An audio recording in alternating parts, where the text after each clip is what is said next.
Hey, everybody, and welcome to another episode of Freeing Your Mind podcast. I'm your host, Daniel Dukeman, and this week I have with me Mr. Bob Greenaway, and we're going to do what we normally do and talk about people recovering from PTSD and bring that message of hope to everyone out there. So, Bob, what's a little background about yourself? Well, I am a retired police officer from southeastern Pennsylvania. I worked for 25 years in a suburb of Philadelphia called Norristown. Um, it's about 3.5 square miles.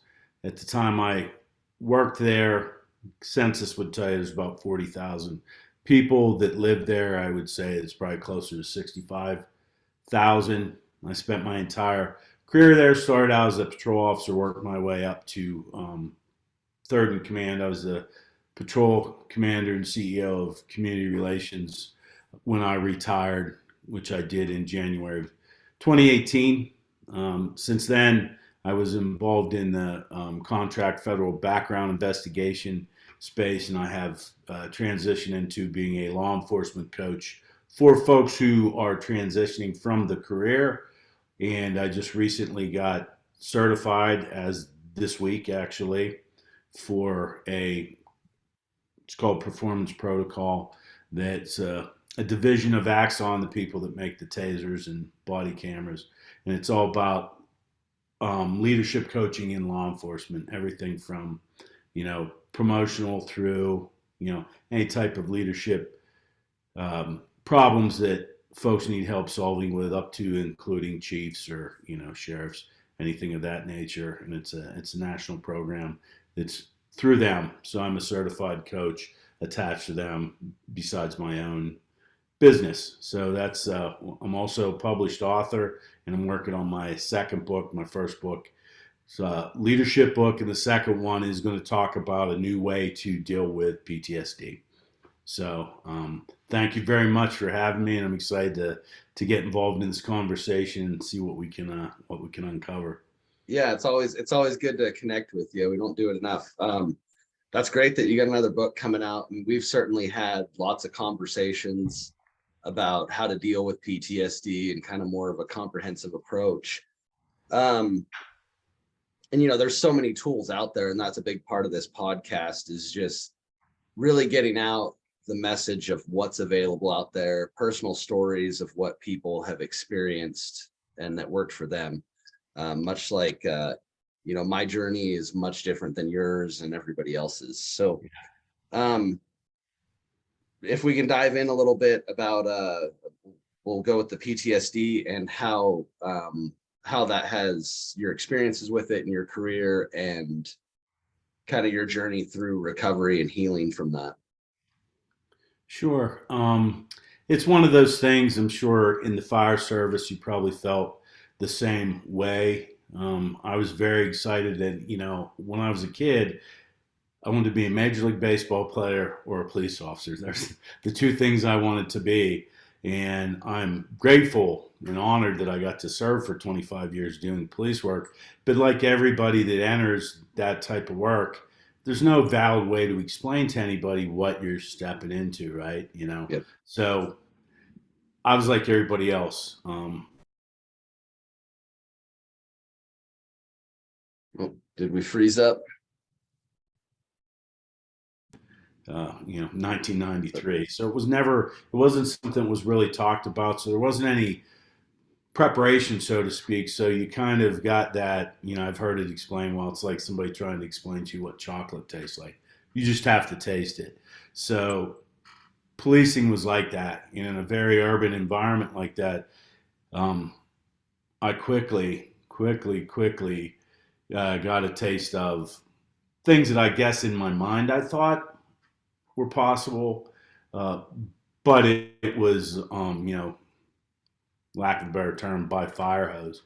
The very first shift I worked on FTO was a 4 to 12 in the summertime, and about 2 hours into the shift, we went to a suicide by shotgun.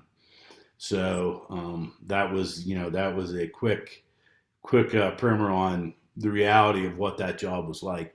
So for me, you know, it came kind of fast and furious, but it was also a time when nobody really talked about it.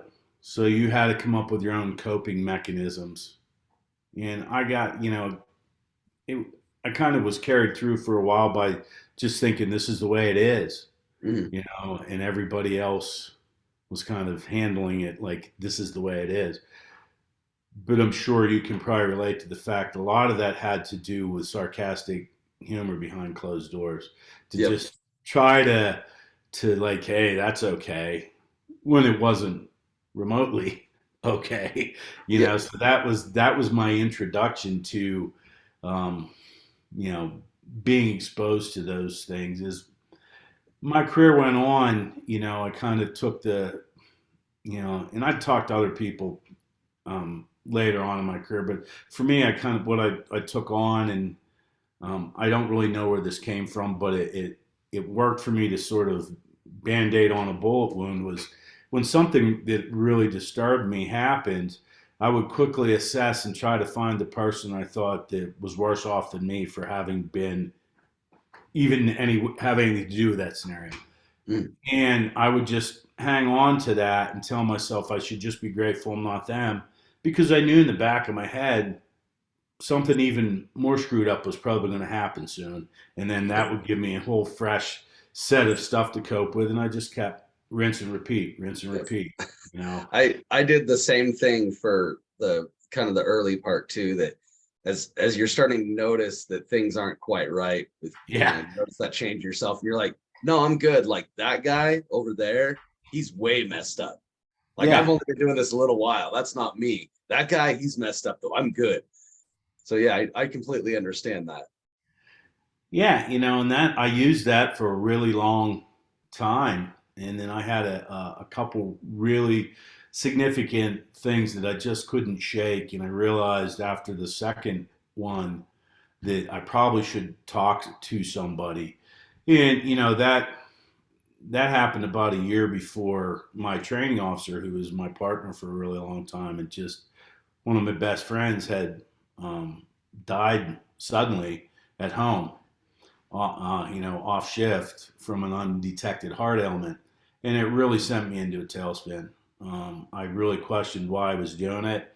I felt really, really super vulnerable because I really looked up to him. He was just, I mean, he's an Army Ranger, black belt in jiu-jitsu. He was just he was in such great shape, uh, you know, super humorous, and he was just gone overnight. And when I went to have grief counseling over his passing, well, everything got unpacked.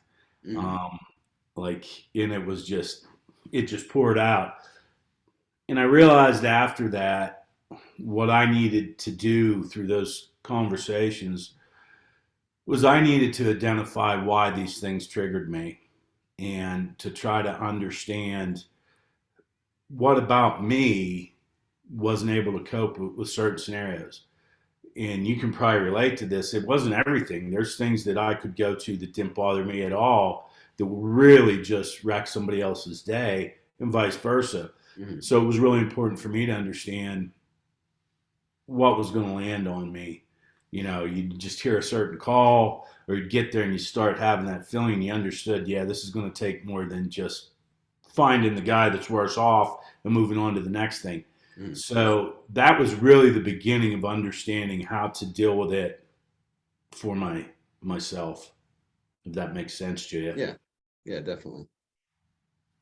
Yeah, Yeah, so that was the beginning of that. And for me, I just sort of built on that. And it kind of coincided with as I moved up through the ranks and I got more and more responsibility to coach other people, people that were on my platoon. And then once I became the platoon commander, basically everybody in the patrol division, the supervisors. And, I had an open door policy. I had scheduled one on ones, but also had an open door policy.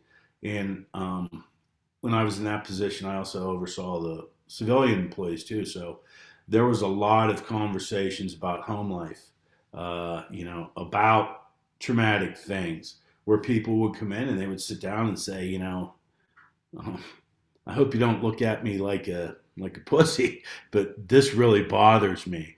mm, So then there would be an opportunity to talk to them and ask them why it did, and kind of take them through that same scenario of what about that bothers you, not how it lands on anybody else. How's that bother you? Mm.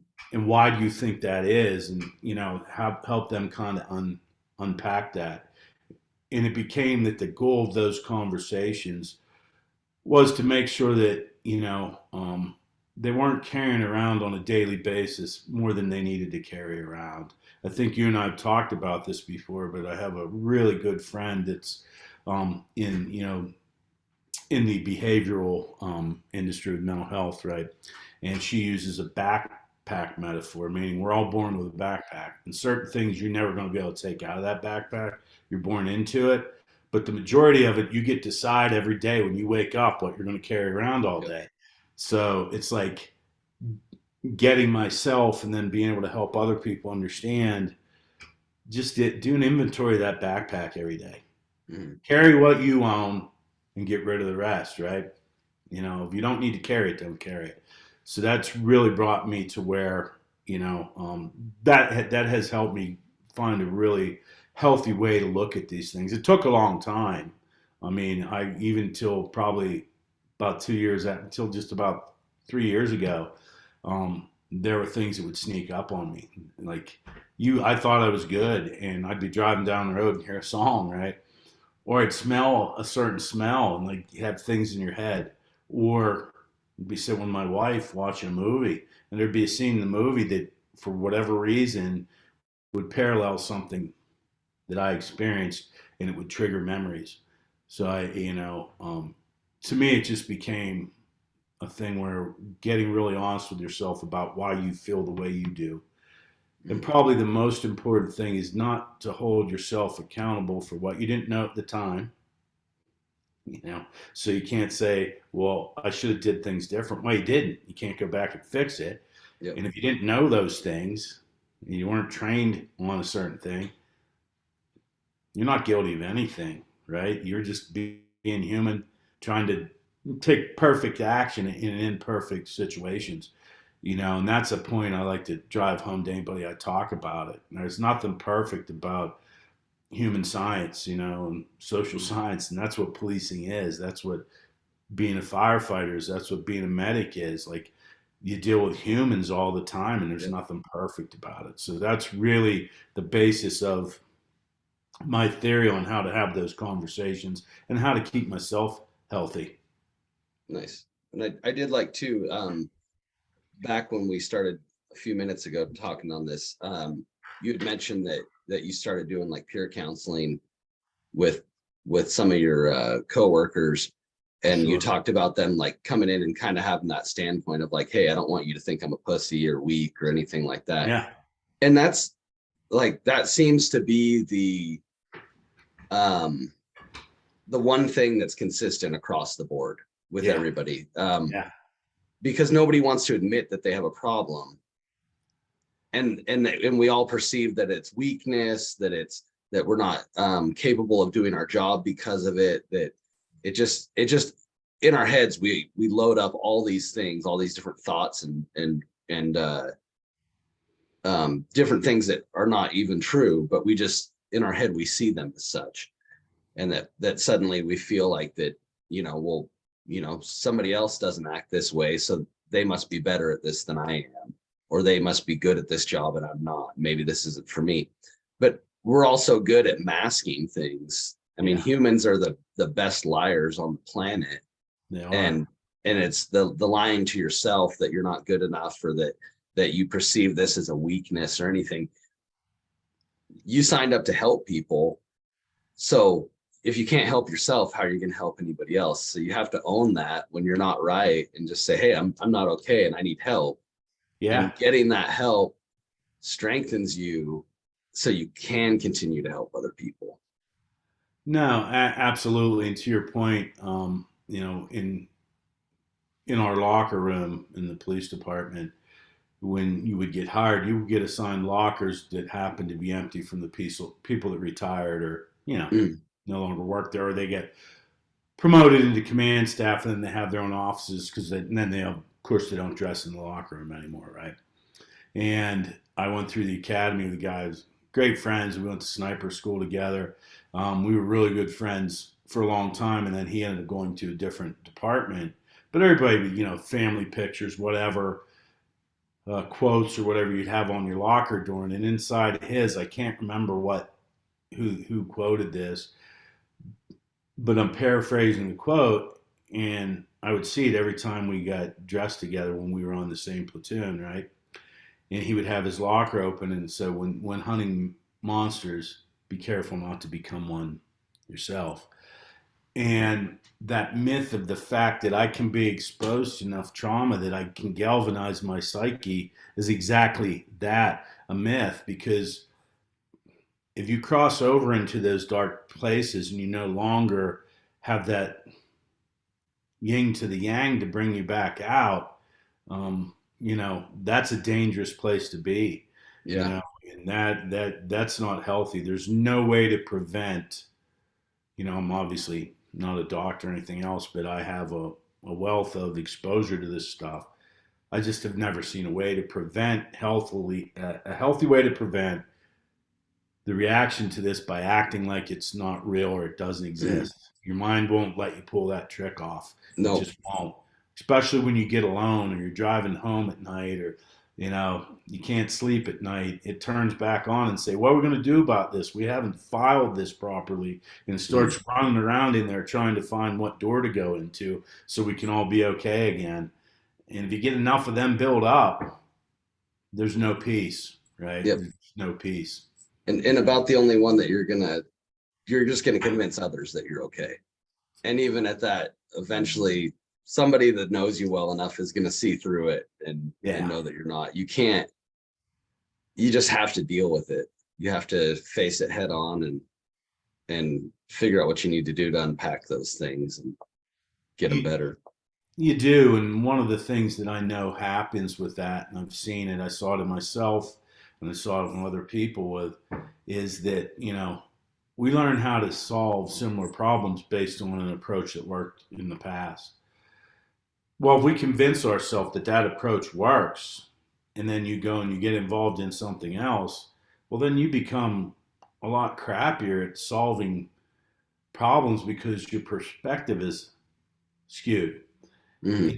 If you think that around every corner is some really horrible thing that you're just going to have to act like doesn't bother you, you're going to start to, have a compassion deficit, right? Yep. And that's just going to be a self-protective mechanism. And I really don't think in most cases it means people don't care. I just think that they've decided that the opportunity cost of caring that much about somebody else isn't worth how it's going to make them feel because they haven't dealt with the stuff that happened prior to that incident.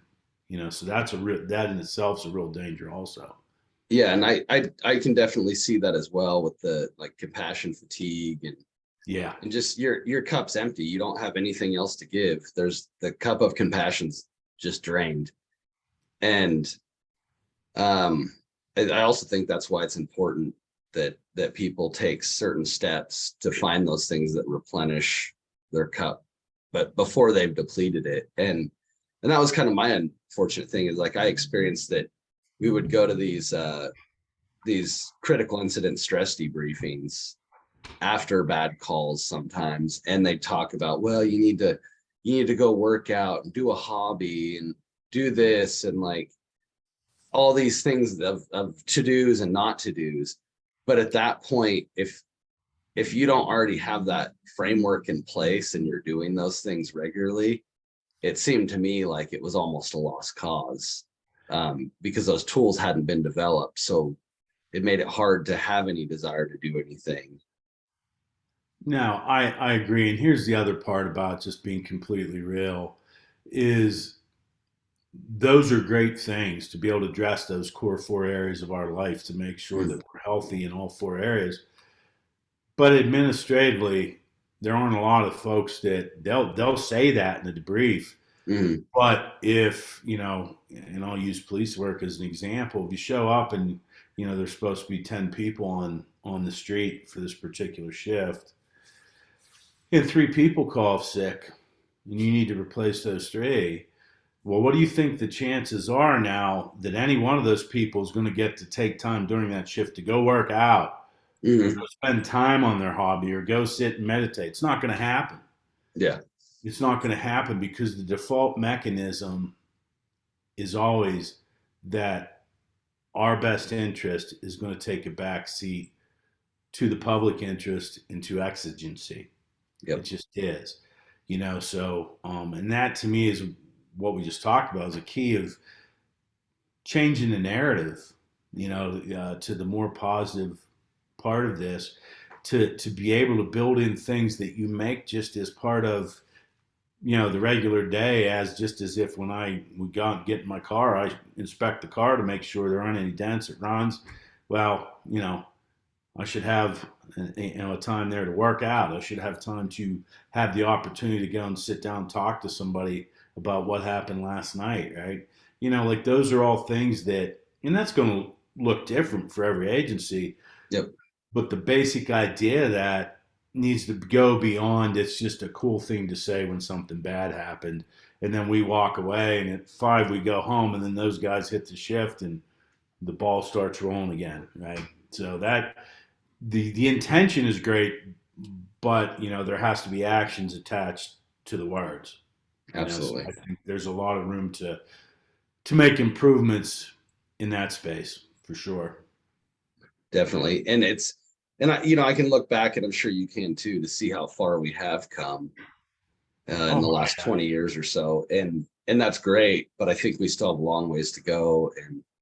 And we're ever evolving in this, and what we're learning as we learn about the human mind, and yeah, more about how all these things affect us long term, short term, and how to cope and deal with them. And actually, the ultimate is to find a true resolution that actually allows us to remove that problem that's plaguing us, and to be able to thrive.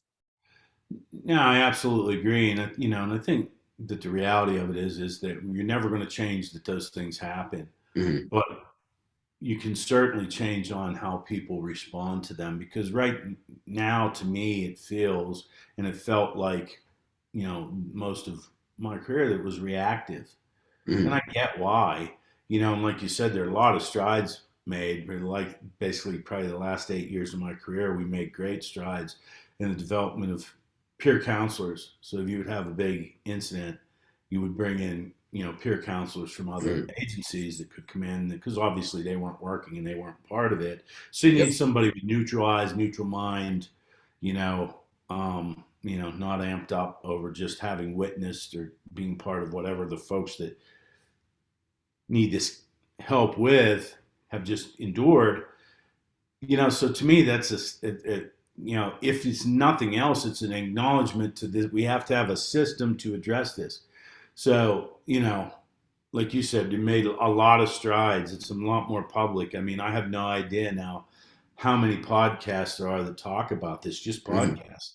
Yeah. I'm writing a book about it. I have no idea how many people that I've talked to or I've connected to through LinkedIn or through the Den, through other groups that have had, you know, same game, different names, right? Down the Yep. same path, but they're willing to talk about it, So that's huge, because even just in the beginning of this conversation, that was the first thing we talked about. Really, is the fact that is if you don't talk about it, it doesn't exist. Mhm. You know, so we've gotten from that to where there are avenues for sure they're starting to open up that weren't even available even 2 years ago, that are Mhm. now starting to form to help with this problem, because it's not going to go away on its own.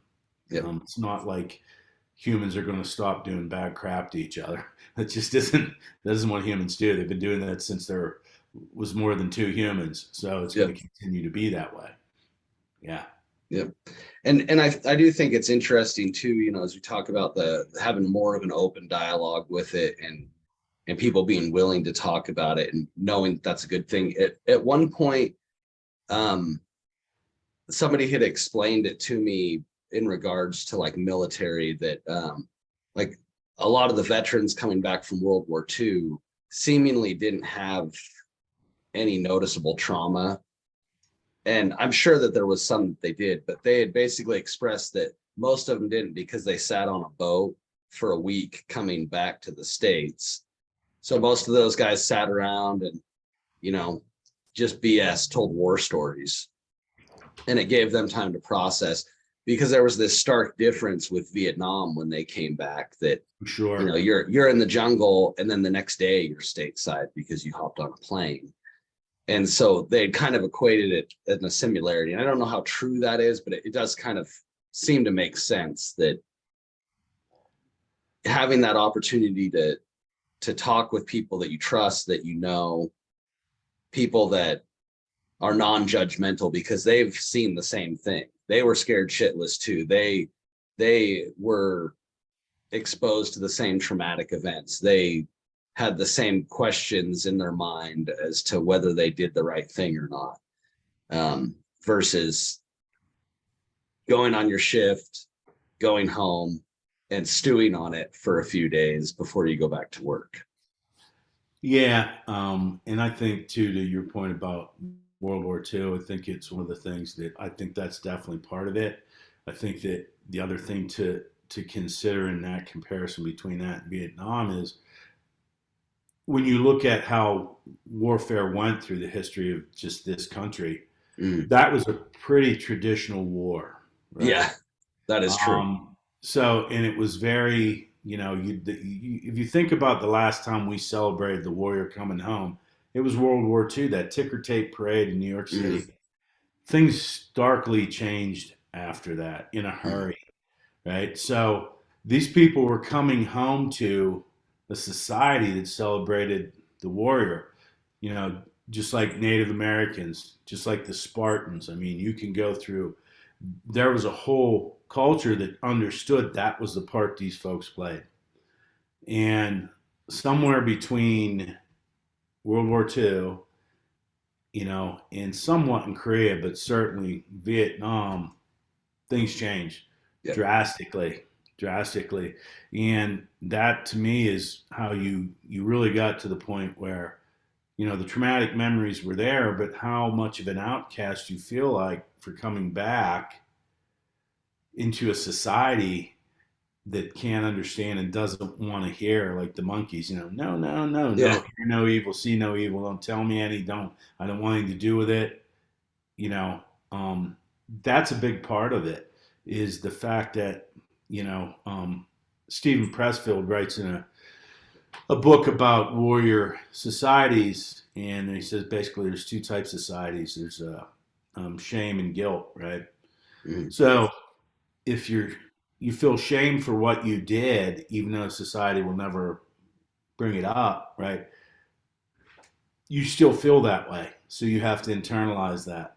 And if you feel guilty, or you're made to feel guilty just because you participated in something that going into it, you thought, you swore to protect this whole group of people that then now seemingly doesn't seem to appreciate anything you do, and doesn't give you a valid opportunity to explain why you did or what your motives were, it's going to be that much harder to feel like you're going to be accepted. So when you apply that to current policing, you can see some parallels on a lot of Monday morning quarterbacking on what people do.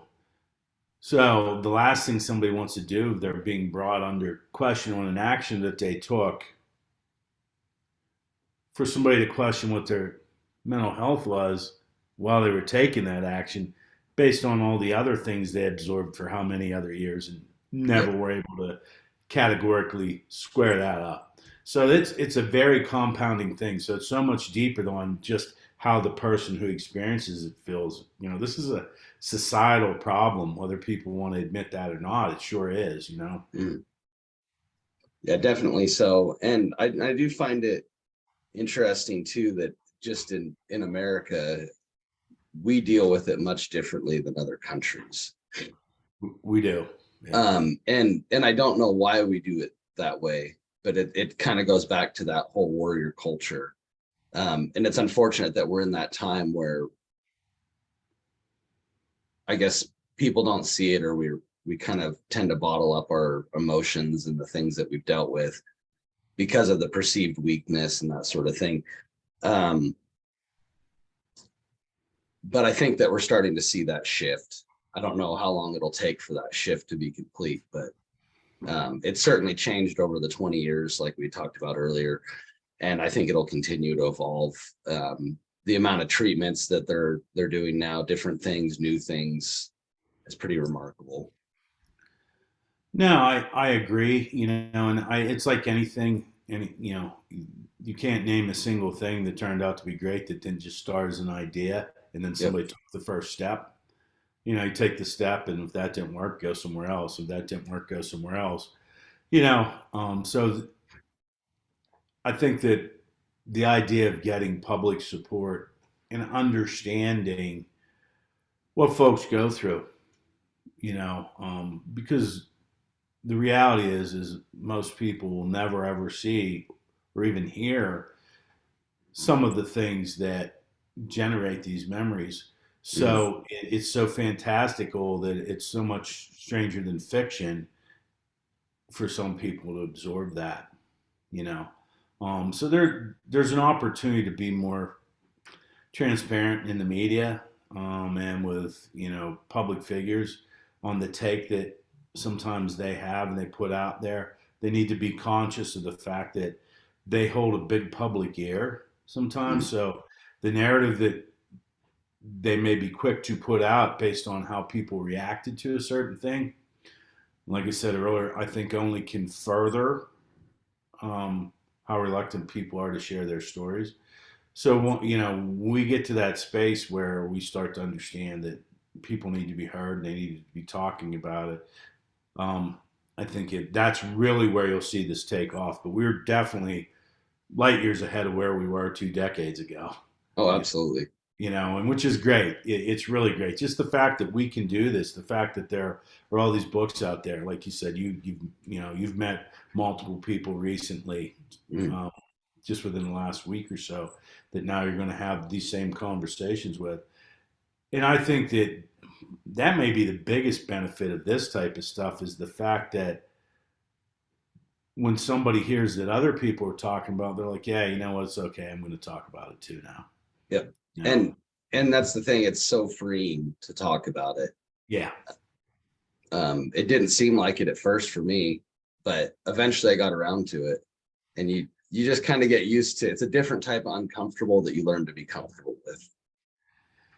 Yeah, I agree. You know, and I would tell you that I've felt the same way because especially when I got promoted and I was into a position where I wanted to be the strong person for the people that came and talked to me, because I really cared about how that went for them. Mm. But early on, I made the mistake of thinking that I had to be perfect, that I couldn't show any of those emotions. And it's hard for somebody like me because I carry a lot of emotion. I just, yeah, I'm an excitable person. Like I have, you know, I would describe my leadership style as coaching style. So it's like that. I want my energy to be contagious. And for me to be able to do that, I couldn't over sympathize with a conversation. And there's many times those conversations would be something where they came in to talk about something we were involved in. And they wanted to know what you know, how I felt about it and how I was dealing with it. And so for me, initially, it was like, I quickly realized, well, I'm doing them a disservice if I'm not telling them, well, I'm effed up too, buddy. Yep. Yep. Definitely. I think we froze up again. So once that happened, that became, once that happened, that became, that was like a big thing where the freedom of talking about it, um, you know, really started to set. And I will talk to anybody about it anywhere at any time now. Like I'm, you know, I, you know, I think you'll be able to understand this, but like every day, the first thing I do, and I know you're the same way, is I think about what I'm grateful for. I actually list what I'm grateful for, and it frames how Yep. I think. And I include those things. I'm grateful for it because I got to experience it and now I can help other people get through it. You know, it's like you can't buy wisdom. You can go to college for 86 years, but if all you're doing is getting tests that tell you there's a piece of paper, that's not wisdom. That just Correct. makes you a really good test taker. So back to that, you can't tell me what chocolate tastes like. I have to experience. Well, the trauma stuff's the same way. Yep. So in order for me to be able to help people now, those are all things I had to go to, and I'm actually grateful for it because now I was one person going through an experience, but now I can help as many as I can reach Mhm. absorb that properly and be healthier and be better for their families and whoever they care about, and better if they're still in the job, better serve those communities that they serve because they're just a healthier person. So that's how. Absolutely. Yeah, Yeah.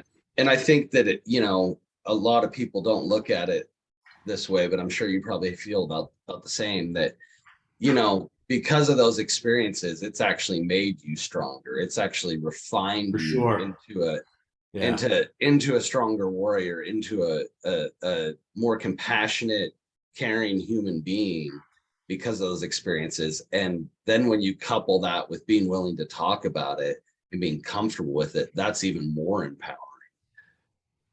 It is, and and it's one of those things that, to me, especially in police work, to be really effective, you have to be a guardian and a warrior, and sometimes they're almost at the same time, Mhm. but they require two different mindsets, right, within the same person.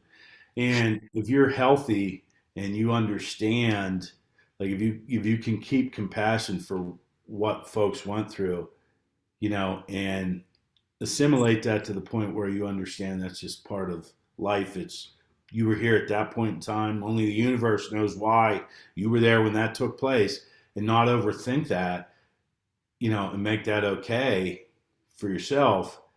It will absolutely make you a stronger person, and it makes you, to me, a bigger asset for whoever you're engaged in, because you have gone through something that maybe newer people or somebody hasn't experienced yet, and because you have the wisdom of that, maybe you can see something coming and Mhm. you can help them understand, or you can frame a conversation. Like, it's so powerful to sit down with somebody and you're trying to say something and they say, I'm here for you, I went through something similar, let's have a conversation about that. Then you're like, oh wow, man, I'm not the only one.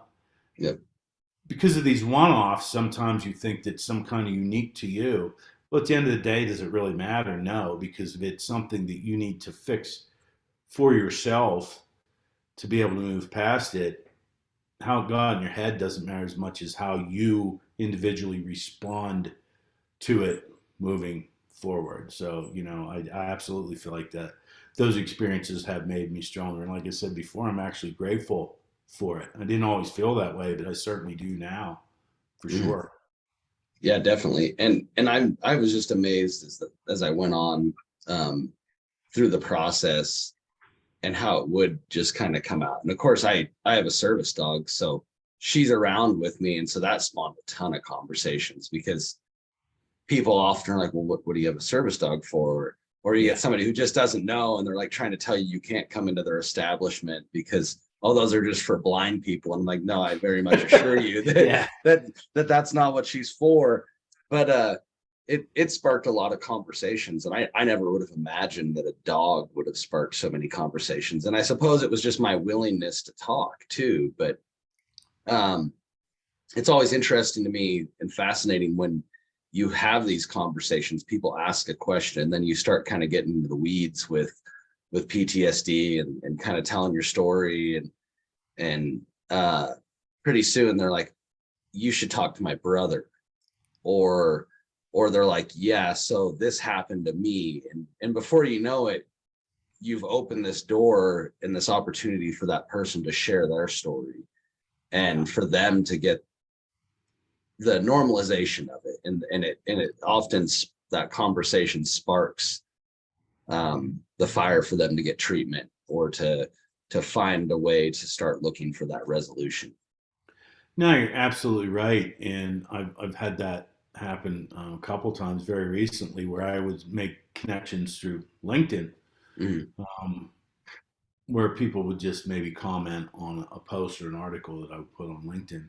And just as part of my social engagement, I would go on, I would just thank them, genuinely thank them. Hey, thank you for the engagement, and connect with them. And I've had that a couple times where some back and forth connections, and then you end up having a conversation. And in one particular conversation, person's like, their son just recently got out of the military, an adult, obviously an adult son, spent like 8 years in the military. And um, this person could tell that they're just not dealing with it as much as the way that they thought that they could. Like they feel like they're not engaging in ways to to help themselves get past certain things. And I said, you give them my number, I will talk to them anytime. He's like, well, he's in a position where I don't really can pay for anything. So I don't care Yeah, about it's not that. I about the care about money. the outcome, not the income. So you're absolutely right. Like it can be somewhere where that intention of that conversation had nothing to do with anything other than professional courtesy, and just seeing how maybe we could help each other just in the function of coaching, and that because they Mhm. coach in a different lane, a completely different lane altogether. And then it turned into that. And I think that just speaks to the fact that there's no corner in this country untouched by this phenomenon. There just isn't. Absolutely. Just isn't. Yeah, very true. Yeah. Yeah, I couldn't agree more with you there. So moving forward with what you've done and what you've experienced, um, what would be your message uh, for anybody who's out there? My message is do you, right? Like forget about what anybody else thinks. Do not frame how you interpret your own truth based on how you think other people are going to perceive it. And where that thought process really came to light for me is some years ago. My wife and I were fortunate enough to go with a group of friends to Europe, and we got to tour the American Cemetery in Normandy. And the tour guide was a Norman, grew up there, born and raised there, and he was very passionate about this. And we're on our way to the American Cemetery. And he says, before we go there, you need to see the German cemetery. And it's this small cemetery with black stone walls, and there's a very narrow doorway. I had almost turned sideways, and it's shaped like a key. And he said, because that signifies that you come into this world alone and you leave alone, right? So for me, there's all this support and there's great people to talk to, but the journey has to start with you telling yourself that for me to have hope, I have to be truthful and I have to talk. So don't hold back. Like engage in conversations, like you're saying. Have those conversations. Be open. There's nothing to be ashamed of. You were put here at this space and time during that thing for whatever reason, and you came out the other side. So just have hope, start with you, and don't care about what other people think. Don't care about, my mother doesn't know that I had to do that. Or the guys I worked with didn't know I was afraid. Like, it's not the time for excuses. It's to Mm, be truthful with yourself and have hope, because it will get better. It absolutely will get better. It's not something, for me, I'm cognizant of it, but it's not something that holds me back anymore. It, like we talked earlier, actually empowers me, because I yeah, look at it like a tool to help other people. And everybody can do that, but it starts with you, right? It starts absolutely. with you. So that's the biggest message is, be truthful with yourself, and it starts with you. I love that. That's perfect. Couldn't agree more, Bob. And and it is true. Like most people aren't gonna know, but it's No, okay if they do. And it's not the weakness. It's no. it's it's your strength. You just have to grow into it. So Bob, how can people find you if they wanted to learn more about what you do or just connect with you? Um, Probably the most comprehensive way to see what I do is to go to my website, bobgreenaway.com. But I'm also on Instagram, Set the Paths at Instagram, and on Facebook. I do Robert Greenaway on Facebook, and my LinkedIn page is also under Robert Greenaway. They go to my webpage, my actual phone number to this phone, the only phone I have, is listed on my webpage. So somebody, my phone number is public. People can call me, they can email me, and it's setthepaths@gmail.com. And all my connectivities on at bobgreenaway.com, and I'll gladly talk to anybody about it. And I specialize in law enforcement because that's my wheelhouse. But I will talk to anybody about this. The more people that have an opportunity to talk about it, to me, the better this is going to be, for sure. Absolutely. Perfect. Thanks. And I'll post all that in the show notes. So if you guys didn't catch it, it'll all be there spelled out with links and everything. I appreciate that. I kind of rattled it off, but yeah, no problem. I know that I forget stuff, and then for some reason I forget that there's a rewind button on these, and I can just listen to it again. Yeah, for sure. So Bob, any final thoughts that you have, or if there's one thing that you could say to someone struggling, what would that be? The one thing I would say is don't give up hope. Don't convict an innocent person, right? Because if you knew then what you know now, well, maybe you would have done something differently, but you didn't have that benefit. And the other thing I would say is don't be afraid of the truth. Have one truth. The truth is you are who you are. It doesn't matter what the circumstances are, and every single experience you've had in life makes you who you are. Embrace the truth about yourself, and don't be afraid to talk about it, because once that weight is lifted off your shoulders, the world becomes a whole new place. So, don't be embarrassed, hold on to hope, and, dig out, shine light into every dark place you have, and things will look much, much better, for sure. Awesome. Thank you so much, Bob. I appreciate Absolutely. I appreciate you having me. Yeah. And again, for anybody out there, we're both available. You can reach out to us. There's lots of options out there, and Sure. Don't be scared to step outside of your comfort zone and get the help you need.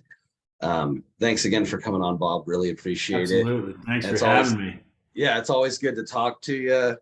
It's been a while, so it's probably a good time to do it. But yes. Yeah, we'll get this out to the world. And thanks for coming on again, everybody. And we will see you all next week. Love you guys. God bless. Thanks, Dan. Yep.